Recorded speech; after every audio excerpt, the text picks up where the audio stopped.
This book was banned from the Bible, hidden for centuries.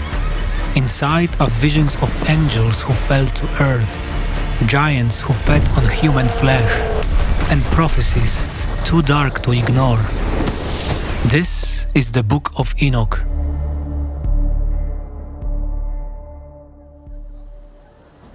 Prologue. The Forgotten Prophet. He appears only briefly in the Bible, barely a whisper. Enoch walked with God, and then he was no more. No explanation, no death, just gone. But in the ancient texts, the ones banned, buried and forgotten, a different Enoch begins to appear. Not just a footnote in a family tree, but a prophet with a purpose, a witness, a man who saw things no human was meant to see. He lived 7 generations after Adam, in an age when the world was still raw, when the earth echoed with the footsteps of giants, and the heavens were anything but silent.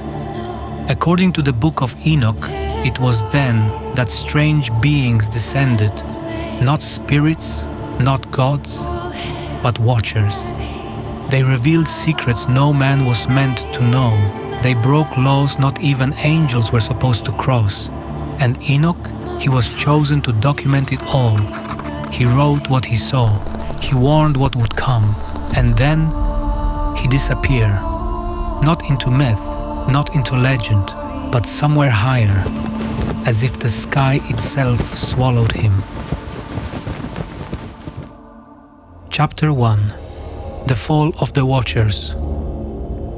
And it came to pass that the sons of God saw the daughters of men, that they were beautiful, and they took them as wives. Genesis 6:2.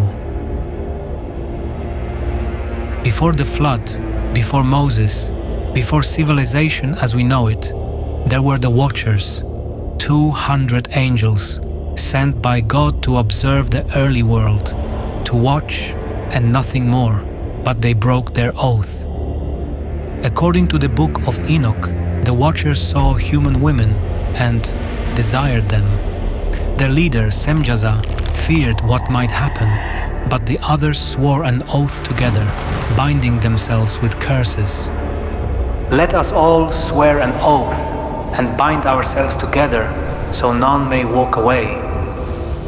And so they descended, not metaphorically, literally, onto Mount Hermon.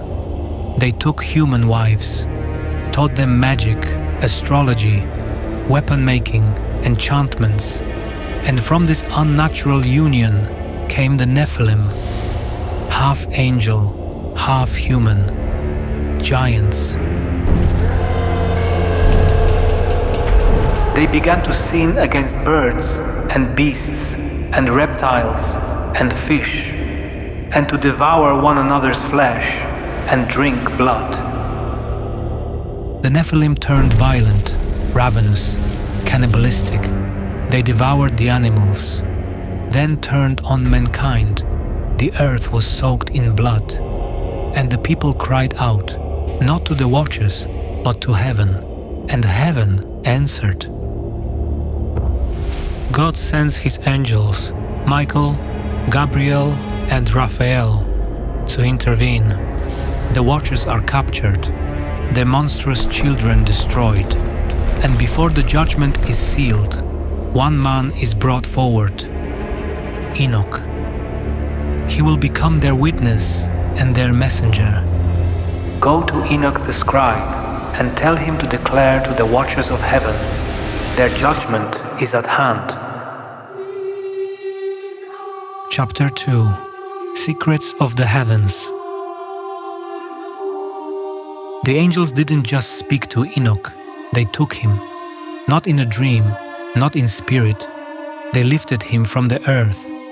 They took me up onto the winds, carried me aloft into the skies, into the heaven of heavens. What Enoch saw was not paradise, it was terrifying. He saw the throne of glory, surrounded by fire, crystal walls, and a sea of light that spoke in voices. He witnessed the stars moving in perfect obedience, each one a living being, messengers of judgment and time. And then he was taken even deeper, into Sheol, the place of the dead. He saw souls crying out from different hollows, some awaiting peace, others eternal torment. He saw pits of darkness, frozen wastelands, rivers of fire, and chains holding fallen angels until the end of time. I saw a deep valley with open mouths and great columns of fire. He saw the earth as a dying world, choking on violence, soaked in blood, and he was shown the punishment to come, a great flood, not just to cleanse the world, but to wipe it clean. Then came vision of what lies beyond the flood, mountains melting like wax, kings overthrown, stars falling from the sky, and the Son of Man appearing in glory, long before Jesus is ever named in Scripture. Still, Enoch was told to write it all down. Preserve the record of your visions, that they may be read by a generation far to come. When Enoch returned, he wasn't the same. He wrote, he warned, and then he vanished again. Some say he was taken forever. Others say his message was never meant for his time, but for ours. Chapter 3. The Forbidden Book. The Book of Enoch spread quietly in the ancient world. It was read by early Christians, respected by church fathers, even quoted, word for word, in the New Testament. Behold, the Lord comes with 10,000 of his holy ones. But then, it vanished. Around the 4th century, it was banned, declared non-canonical, erased from Western scripture. No fire, no scandal, just silence. Only one place kept it alive: Ethiopia.